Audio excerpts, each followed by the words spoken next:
Hey!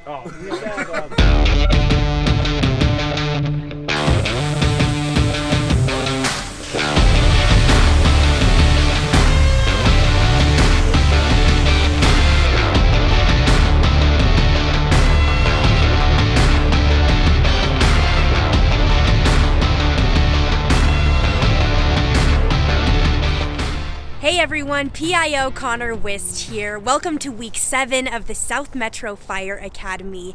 At the beginning of this week, the recruits finished up hazmat. They had to go through some state testing, and some of those skills they had to be signed off on included decontamination. They also were able to flow some fake foam through the hoses. It was just Dawn dish soap for practicing. They also did a damming drill.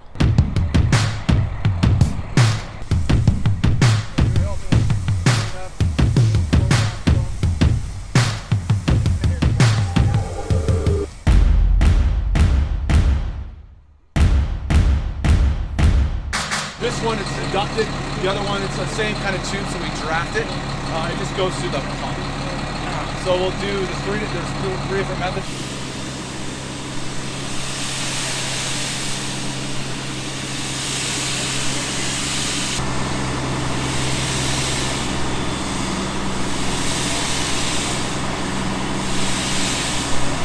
Think of a multiplier. So we're worried about score 3. What else? 3.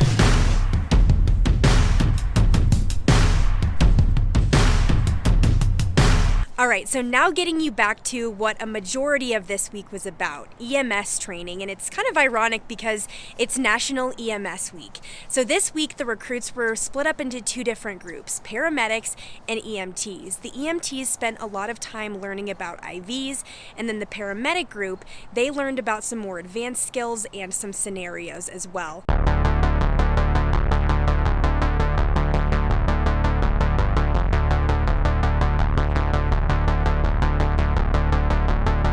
Todd Edwards, EMS training captain.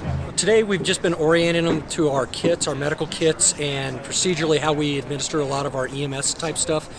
We went over infectious disease, refamiliarized them with how to properly clean up after a call, what they need to do is if they ever have an accidental needle stick or anything like that on the job.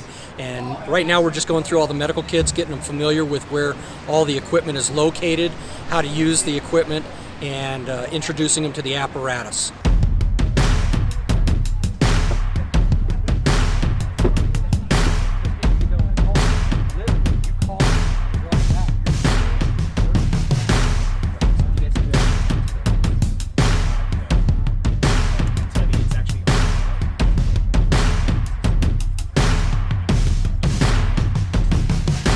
We have one of the more advanced sim labs in the fire department, and we've got a lot of props that simulate bleeding control, airway management, things like that. So they're anatomically correct airway mannequins, get their airway reps in.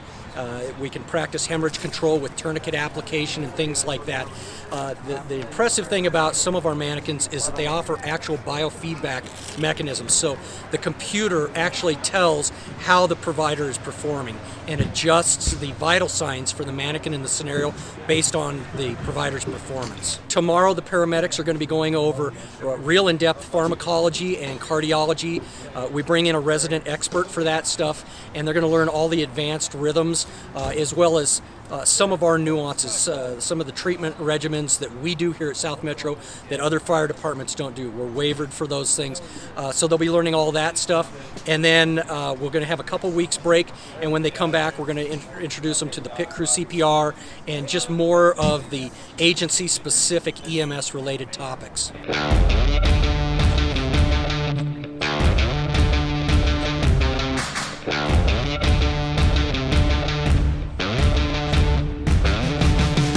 I am Troy Angelo. I'm B-Shift EMS Supervisor. We're working with them with IV access, and that is both peripheral IVs and IO access, which is in the bone. A peripheral IV for us is something that's in the skin. So typically when you see an IV in the hospital or when we bring a patient into the hospital from the field, it's in an arm or like in the crease of the arm. So your typical IV that you would see in any patient.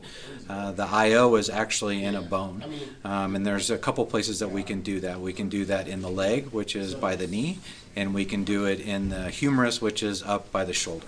The EMTs actually need to get certified before they can do any of this, and that's what this process is right now, is to get them certified at a state level to do IVs, and then we will get them further in their practice as they go through and do other EMS stuff in the academy. This is the side that ends up in the bone. We need to be able to see a black line when we put this in. That's how we know that we're in deep enough, is that we can see a black line above the skin. So you're going to drill this in until you feel a release. Stop. Right? This does not need to be buried all the way to the hub. Push hard and fast. There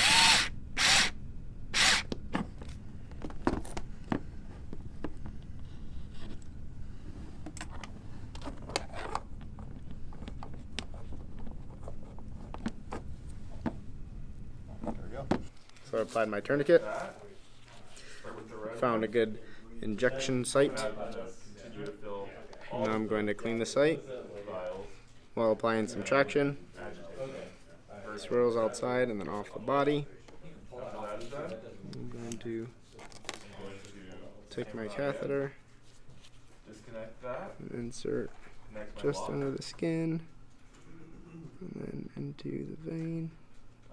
So I'm putting my vacutainer on there. And with the vacutainer on, I'm going to draw my blood samples. Oh, there we go. So I apply my extension set. Now I'm going to remove my tourniquet. Okay. And I'm going to flush my IV to my patient.